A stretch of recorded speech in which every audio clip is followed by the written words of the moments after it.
This is the first lesson of Unit 3 in Paper 3, Weimar and Nazi Germany.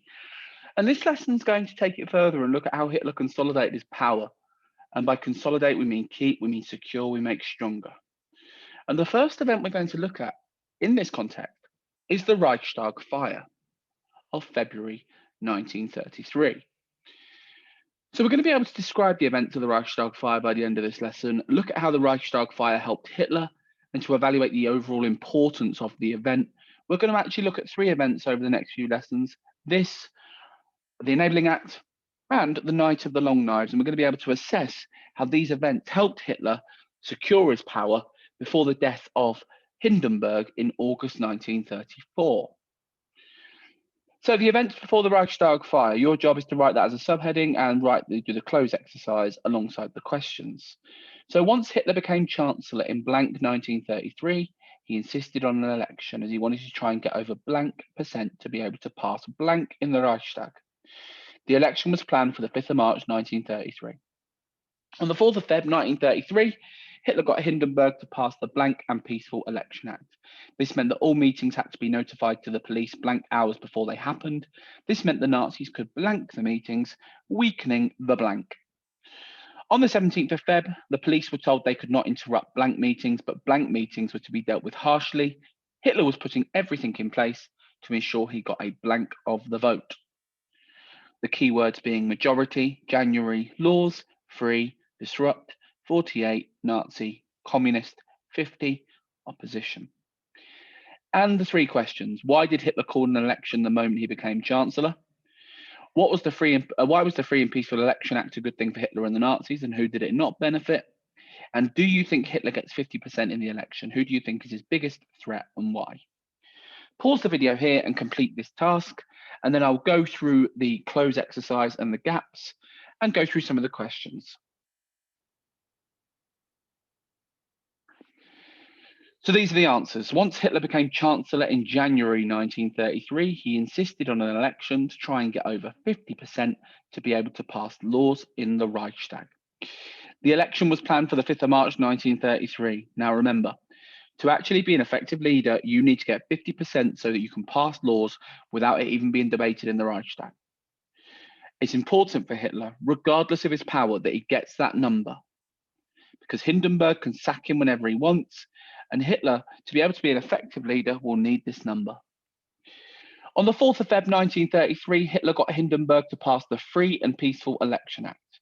This meant that all meetings had to be notified to the police 48 hours before they happened, meaning the Nazis could disrupt the meetings, weakening the opposition. On the 17th of February, the police were told they could not interrupt Nazi meetings, but communist meetings were to be dealt with harshly. This was the way that Hitler was trying to deal with the potential threat of the communists stopping them from getting 50%. Hitler was putting everything in place to ensure he got a majority of the vote. So why did Hitler call an election? Very simply, to get that magic number of 50. 50% majority. Why was the Free and Peaceful Election Act a good thing for the Nazis? Well, it meant that they could disrupt their opposition meetings because they're going to be aware of who's having meetings, and it meant they weren't being dealt with at all. It meant they could go about their business. The communists, on the other hand, did not benefit from it in the slightest. And then that last question is obviously your own opinion. So that's before the fire. Now, a week before the election on the 27th of February 1933, the Parliament building is burnt down. You can see a picture there. It's not just a little fire, it's a horrendous fire that shocked the nation. The thing about this event here is, which group did it allow Hitler to scapegoat? So we're going to read the events, and I'm going to put some questions on the board, and you need to answer those questions. And then we're going to do some analysis looking at how this event helped Hitler consolidate his power. So the actual lead up to the 5th of March election was dominated by violence, with 70 people losing their lives because of the violence between the Nazis and the communists. However, on the 27th of February 1933, the Reichstag was set on fire. Now, it's not 100% certain who started the fire. Some historians say it might have been a Nazi plot. However, Inside the Reichstag, a Dutch communist called Marius van der Lubbe was found inside the Reichstag with communist leaflets in his pockets, and he was quickly arrested. This was a perfect opportunity for Hitler and Goebbels to exploit, to make the communists look like terrorists. Pretty quickly after the fire, Hitler staged a speech outside the Reichstag saying that the communists were planning a terrorist overthrow and they shouldn't be trusted, which led to 4,000 communist leaders being arrested on the night of the fire, very much looking like they were to blame. So that's the first stage, actually removal of the communists, the fact that they were being scapegoated. The next day is really important. The next day, Hitler used the fire to get President Hindenburg to pass the Reichstag fire bill, which was an emergency law which removed freedom of speech, freedom of the press, and freedom of assembly. And it also gave the police emergency powers to search homes, confiscate property, and put people on trial without evidence. Police also rounded up political opponents and took them off to concentration camps.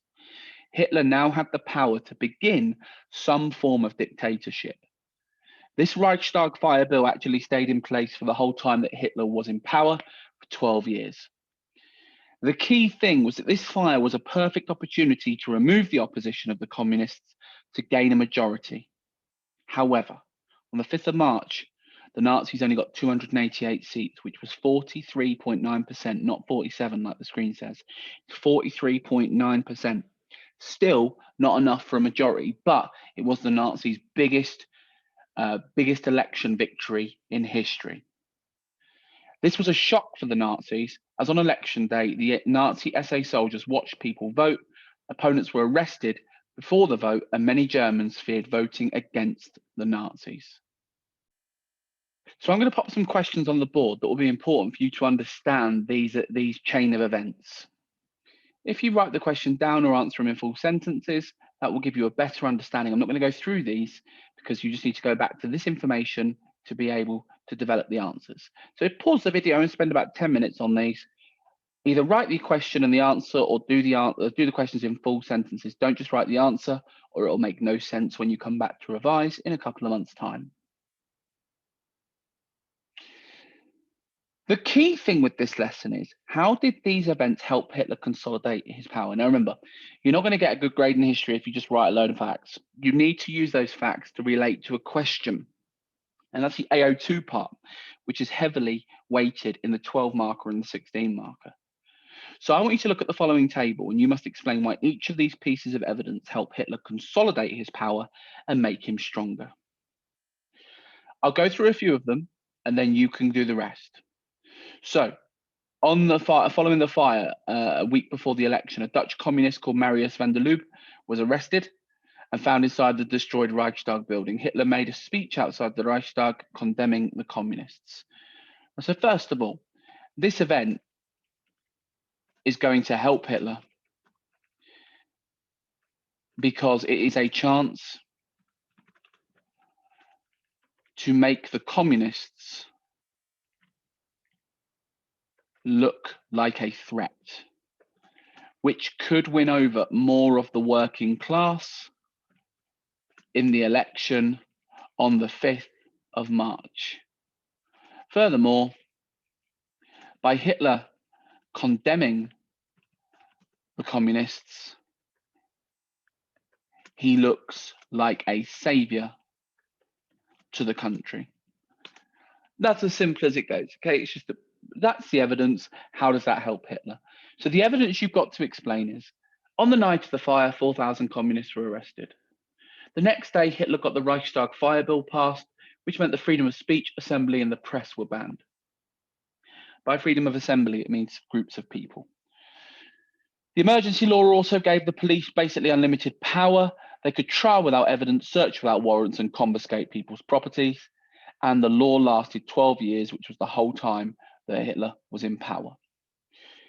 Write the evidence, then explain it, and then you're going to have some really good statements which will help you for the last task of the lesson.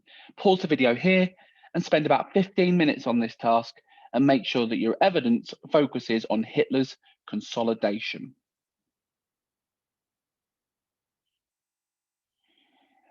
The last task I'd like you to do is I want you to write this question down. I'm not going to put it on the board, it's just writing it down. Explain how Hitler consolidated his power in the years 1933 to 1939. And I want you to write a paragraph on how the Reichstag fire helped Hitler consolidate his power over time. Focus on the events, focus on how those events helped Hitler get stronger, and focus on what happened after the events as well. And then that's what you'll need to know for the Reichstag fire.